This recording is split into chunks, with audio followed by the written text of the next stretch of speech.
السلام علیکم ورحمۃ اللہ وبرکاتہ۔ ناظرین کرام، آج ہم ایک ایسے عظیم شخصیت کے بارے میں بات کریں گے جن کا ذکر قرآن مجید میں آیا ہے اور جن کی حکمت بری نصیحت آج بھی ہمارے لیے مشعل راہ ہے۔ جی ہاں، ہم بات کر رہے ہیں حضرت لقمان حکیم کی۔ حضرت لقمان علیہ السلام کون تھے؟ اس بارے میں مختلف آراء پائے جاتے ہیں۔ بعض روایات کے مطابق وہ ایک حبشی غلام تھے جو پیشے کے اعتبار سے چرواہے تھے، لیکن اللہ تعالیٰ نے انہیں بے پناہ حکمت اور دانائی سے نوازا تھا۔ قرآن پاک کی سورۃ لقمان میں ان کے اپنے بیٹے کو کی گئی نصیحتوں کا ذکر ہے، جو در حقیقت پوری انسانیت کے لیے رہنمائی کا سرچشمہ ہے۔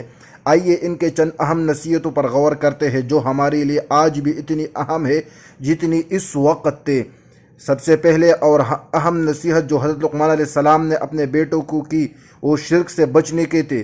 انہوں نے فرمایا، اے میرے بیٹے، اللہ کے ساتھ کسی کو شریک نہ ٹھہرانا، بے شک شرک بہت بڑا ظلم ہے۔ یہ نصیحت ہمیں توحید پر قائم رہنے اور ہر قسم کے شرک سے بچنے کی تاکید کرتی ہے۔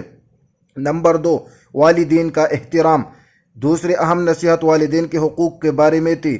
حضرت لقمان علیہ السلام نے اپنے بیٹے کو ماں باپ کے ساتھ حسن سلوک کرنے کا حکم دیا، خاص طور پر ماں کی قربانیوں کو یاد دلایا۔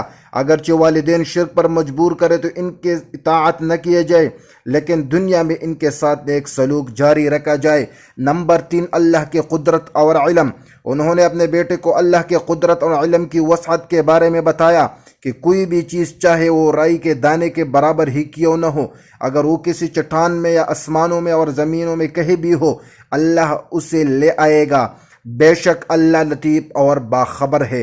یہ نصیحت ہمیں اللہ کے ہر چیز پر قدرت اور اس کے علم کی گہرائی پر ایمان لانے کی ترغیب دیتی ہے۔ نمبر 4، نماز قائم کرنا، نیکی کا حکم دینا اور برائی سے روکنا۔ حضرت لقمان نے اپنے بیٹے کو نماز قائم کرنے، نیکی کا حکم دینے اور برائی سے روکنے کی تلقین کی ہے۔ ساتھ ہی یہ بھی فرمایا کہ جو مصیبت تم پر آئی اس پر صبر کرنا، کیونکہ یہ بڑے ہمت کے کاموں میں سے ہے۔ یہ نصیحت ہمیں ایک فعال اور ذمہ دار مسلمان بننے کی ترغیب دیتی ہے۔ نمبر 5، تکبر سے بچنا اور میانہ روی اختیار کرنا۔ انہوں نے تکبر سے بچنے اور لوگوں کے سامنے اکڑ کر نہ چلنے کی نصیحت کی۔ فرمایا، لوگوں سے منہ پھیر کر بات نہ کرو اور زمین پر اکڑ کر نہ چلو۔ بے شک اللہ کسی اترانے والے، فخر کرنے والے کو پسند نہیں کرتا۔ اور اپنی چال میں میانہ روی اختیار کرنے اور اپنی آواز کو پست رکھنے کا حکم دیا، کیونکہ سب سے بری آواز گدوں کی آواز ہے۔ یہ نصیحت ہمیں عاجزی اور انکساری اختیار کرنے اور معاشرتی آداب کا خیال رکھنے کی تعلیم دیتی ہے۔ ناظرین کرام، حضرت لقمان حکیم کی یہ نصیحتیں صرف ان کے بیٹے کے لیے نہیں تھے، بلکہ یہ ہر دور کے انسانوں کے لیے رہنمائی کا بہترین ذریعہ ہے۔ اگر ہم ان نصیحتوں پر عمل پیرا ہو جائے تو ہمارے انفرادی اور اجتماعی زندگی میں بہتری آ سکتی ہے۔